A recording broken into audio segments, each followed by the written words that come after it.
കൊല്ലം സ്വദേശിയായ 16-കാരി കുഞ്ഞിന് ജന്മം നൽകി. ആലപ്പുഴയിലെ ആശുപത്രിയിലായിരുന്നു പ്രസവം. ആശുപത്രിയിൽ നിന്ന് വിവരം ലഭിച്ചതിനെ തുടർന്ന് ചൈൽഡ് വെൽഫെയർ കമ്മിറ്റി അന്വേഷണം നടത്തുകയും കുഞ്ഞിനെ ഏറ്റെടുക്കുകയും ചെയ്തു. പെൺകുട്ടിയുടെ മൊഴി പോലീസ് രേഖപ്പെടുത്തി വിശദമായ അന്വേഷണം തുടങ്ങിയതായി പോലീസ് അറിയിച്ചു. വിവരങ്ങളുമായി വിനീഷ് കുമാർ ചേരുന്നുണ്ട്. വിനീഷ്, പ്രായപൂർത്തിയാകാത്തൊരു കുട്ടിയാണ് ഇപ്പോൾ ഒരു കുഞ്ഞിന് ജന്മം നൽകിയിരിക്കുന്നത്. വിശദമായ മൊഴി രേഖപ്പെടുത്തിയിട്ടുണ്ടെന്ന് പോലീസ് പറയുന്നുണ്ട്. എന്താണ് കൂടുതൽ വിശദാംശങ്ങൾ? പിന്നെ ശരിക്കും മനുഷ്യ മനസാക്ഷിയെ ഞെട്ടിച്ച ഒരു വാർത്തയാണ് ഇപ്പോൾ പുറത്തു വരുന്നത്. കൊല്ലത്ത് 16 വയസ്സുകാരി പ്രസവിച്ചതായിട്ടുള്ള വാർത്തയാണ്. ജനുവരി 13-നാണ് പിന്നെ ഈ ഒരു സംഭവം ഉണ്ടായത്. വണ്ടാനം മെഡിക്കൽ കോളേജിൽ ഈ കുട്ടി പ്രസവിക്കുകയായിരുന്നു. തുടർന്ന് ചൈൽഡ് ലൈൻ പ്രവർത്തകർ വിവരം അറിയുകയും പോലീസ് അടങ്ങുന്ന സംഘം നടത്തുകയും ചെയ്തു. കുട്ടി ഈ 16-കാരിയുടെ മൊഴി രേഖപ്പെടുത്തിയതായിട്ടാണ് നമുക്കറിയാൻ കഴിയുന്നത്.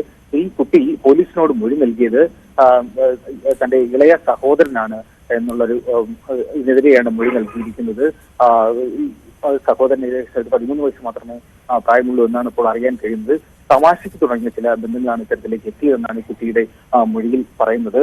ഈ സംഭവവുമായി ബന്ധപ്പെട്ട് ഈ ഒരു വാർത്ത പുറത്ത് വന്നതോടുകൂടി തന്നെ ഈ പ്രദേശത്തെ കോൺഗ്രസ് പ്രവർത്തകർ ഈ കുട്ടിയുടെ വീട്ടിലേക്ക് പ്രതിഷേധ മാർച്ച് നടത്തിയ ഒരു സാഹചര്യം ഉണ്ടായി. അങ്ങനെ പോലീസ് ഇടപെടുകയും 5 കോൺഗ്രസ് പ്രവർത്തകരെ അറസ്റ്റ് ചെയ്യുന്ന ഒരു സാഹചര്യമാണ് ഇന്നുണ്ടായത്. ഇതിൽ 3 കോൺഗ്രസ് പ്രവർത്തകർ ഒളിവിൽ പോയ സാഹചര്യമുണ്ട്. ഈ കുട്ടിയുടെ അച്ഛനെ അറസ്റ്റ് ചെയ്യണമെന്ന് ആവശ്യപ്പെട്ടുകൊണ്ടായിരുന്നു ഈ കോൺഗ്രസ് പ്രവർത്തകർ പ്രതിഷേധ മാർച്ച് നടത്തിയത്. എന്തായാലും വലിയ ഞെട്ടലോടെയുള്ള ഒരു വാർത്ത തന്നെയാണ് ഇതിനകത്ത് പുറത്തു വരുന്നത്.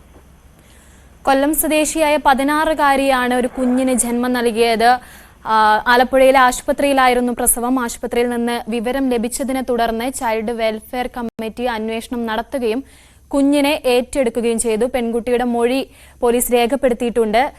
മൊഴിയിൽ ഇളയ സഹോദരനാണ് ഉത്തരവാദി എന്ന രീതിയിലുള്ള മൊഴി രേഖപ്പെടുത്തിയിട്ടുണ്ട്. വിവരങ്ങൾ നൽകിയത് വിനീഷ് കുമാർ.